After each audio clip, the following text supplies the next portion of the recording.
আমি মনে করি যে এই সেবাশ্রয় অভিষেক ব্যানার্জি নিজেকে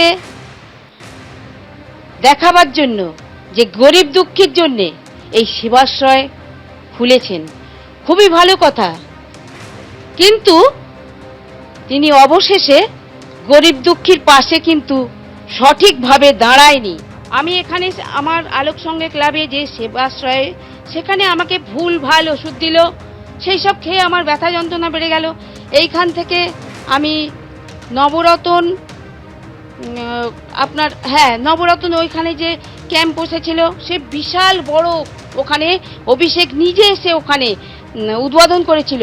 আর ওই ক্যাম্পে আমি দেখাতে গেছিলাম, পা যে কেটে বাদ যাবে এটা আমি ভাবিনি। আচ্ছা, আমি পা দেখাতে যখনই প্রথম যে ডাক্তার, সে আমাকে দেখেই প্রথমে হেসে বলছে, আপনি 1,20,000 টাকা দেবেন? আমি বললাম, আপনি কি বলছেন? আপনি এখানে বসে আছেন, আপনি ডাক্তার তো? আপনি এই কথা, আপনি কোথাকার ডাক্তার বলুন? তখন বললো, আমি জগন্নাথ গুপ্তর ডাক্তার। আপনি ডাক্তার, আপনি কি করতে টাকা চাইছেন? তা বলছে, আপনার একটা পা তাহলে আমি ঠিক করে দিই।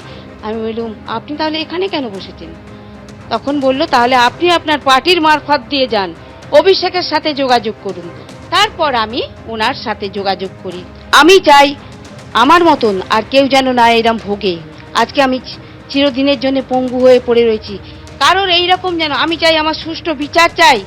আমার পায়ের যে এত বড় ক্ষতি হয়ে গেল, আমি তার ক্ষতিপূরণ চাই।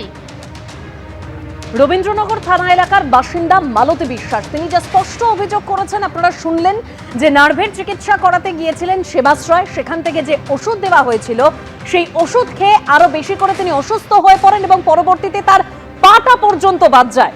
তার পরিবার থানায় ইতিমধ্যে অভিযোগ দায়ের করেছেন। কি বলেছেন পরিবার, শোনাবো। নবরত্ন মডেল ক্যাম্পে, সেখানেতে প্রচুর ডিপার্টমেন্ট করা হয়েছিল, সব বেশি বেশি রুম লাগিয়ে বিরাট খরচা করে। তা সমস্ত ডাক্তার দেখা পড়লে বলছে যে এই কেসটা অমুক রুমেতে, সৌমুখ দেখা দেখে সেখানে দেখা গেল যে গোবর ছুরি ডাক্তার সেখানে বসে আছে। আর লোকালে যে সব ছিল তারা হচ্ছে কেউ ডাক্তার না, বুঝতে পারলাম না। যারা পরে যে জানতে পারলাম, তাদের প্রেসক্রিপশনের কোনো সই বা তাদের রেজিস্টার নম্বর কিচ্ছু তাদের নেই। তখন দেখানোর পরে তারা টাকার ডিমান্ড করছে যে আপনার টাকার ব্যবস্থা করতে পারেন, বলুন 20 দিনের মধ্যে সব ব্যবস্থা করে দেবো। ওদের টাকা যদি দেবো তাহলে এই সেবাশ্রয়ের মাধ্যমে আসবো কেন?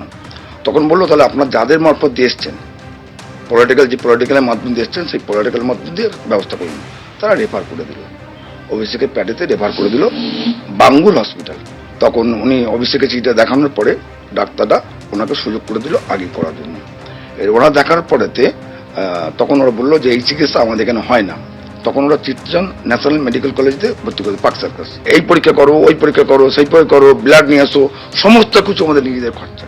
এবার চেঁচামেচি করার পরেতে ওরা বাঁপাটা অপারেশন করলো। বাঁপাটা অপারেশন করার পরেও দেখলাম যে অসাকসেস। আবার সমস্ত টেস্ট ফেস্ট করার পরে ডেট করলো। ডেট করার পরে যখন কাটলো, টোটাল মিসিং ইউজ হয়েছে, মানে পুরো এটা চাপে যাওয়ার জন্য পুরো শির কেটে যায়। সেবাশ্রয়ের যে ওষুধটা খেয়েছে সেই ক্ষেত্রে বেড়ে গেল। এবার সেবাশ্রয়ের মারফত দিয়ে তারা ওখান থেকে পাঠিয়ে দিল বাঙ্গুড়েতে, বাঙ্গুর পাঠিয়ে দিল এতে, ওখানেতে। ঠিক আছে, তাদের ভুল ট্রিটমেন্টের জন্য পাটা বাদ গেল। সেবাশ্রয় সঠিক ওষুধ দেয় না, একদমই না। এটা বাদ গেল যখন অপারেশন থিয়েটারে অপারেশনের দিনকে পায়ের শিরা কেটে ফেলে, কিন্তু সেটা 9 দিন পর ধরা পড়ে।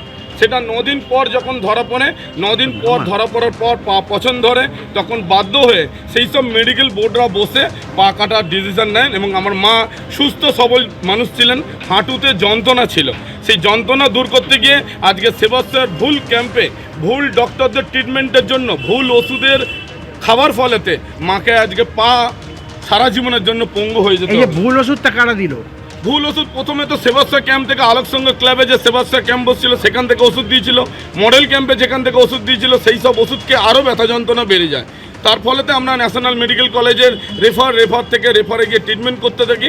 দুর্ভাগ্য, সেখানে ট্রিটমেন্ট করতে গিয়ে পায়ের অপারেশনের শির কেটে গিয়ে, এবং আজকে ছবি দেখেন যে মায়ের পা সম্পূর্ণ পরিমাণে হাঁটুও না, থাই থেকে পুরো অ্যাম্পুটেশন হয়, এবং অ্যাম্পুটেশন সার্টিফিকেট যদি দেখতে চান আমার কাছে আছে।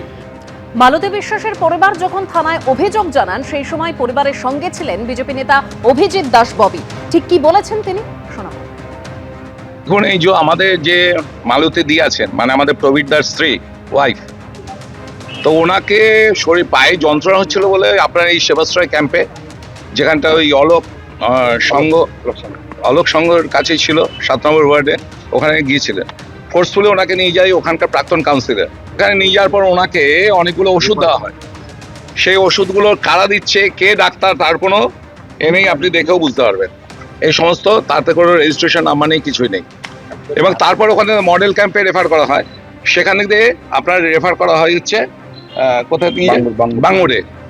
এবং ওখানটায় ডাক্তার মানে সেবাশ্রয় ক্যাম্প থেকে এসছে বলে কোনো গুরুত্বও দেয়নি ডাক্তাররা। পায়ের শিরা কেটে বাদ দিয়ে ওনার পাটা আজকে এমন পরিস্থিতি হয়েছে যে পুরো পা কেটে বাদ দিতে হয়েছে।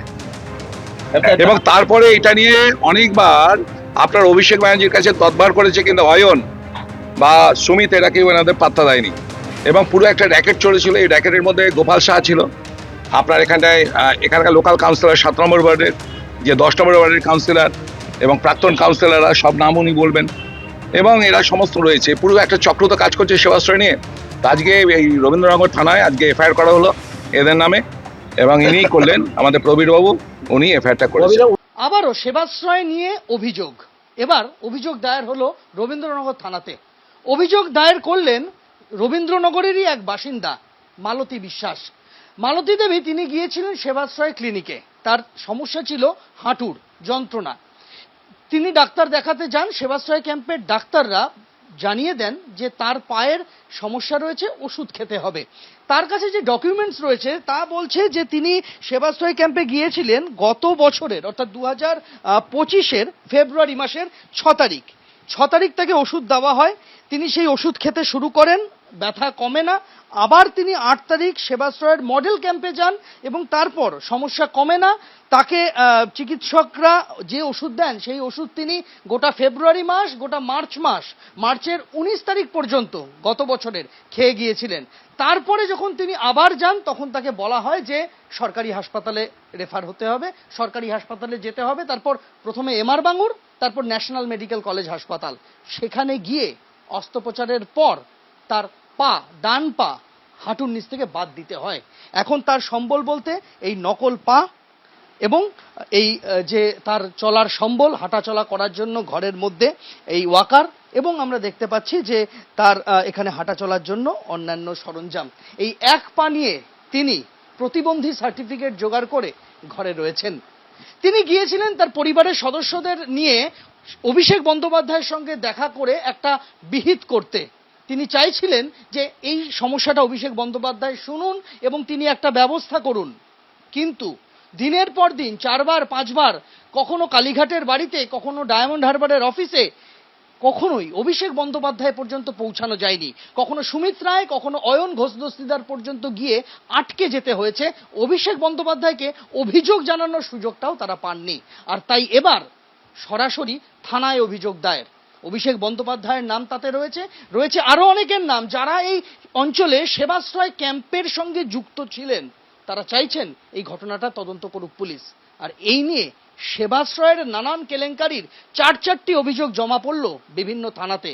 প্রথমে ডায়মন্ড হারবার, তারপর বিষ্ণুপুর, তারপর পারুলিয়া কোস্টাল থানা, আর এবার রবীন্দ্রনগর। সেবাশ্রয়ের জল কোন দিকে গড়ায় সেদিকেই এখন নজর। এবিপি আনন্দ, এগিয়ে থাকে, এগিয়ে রাখে।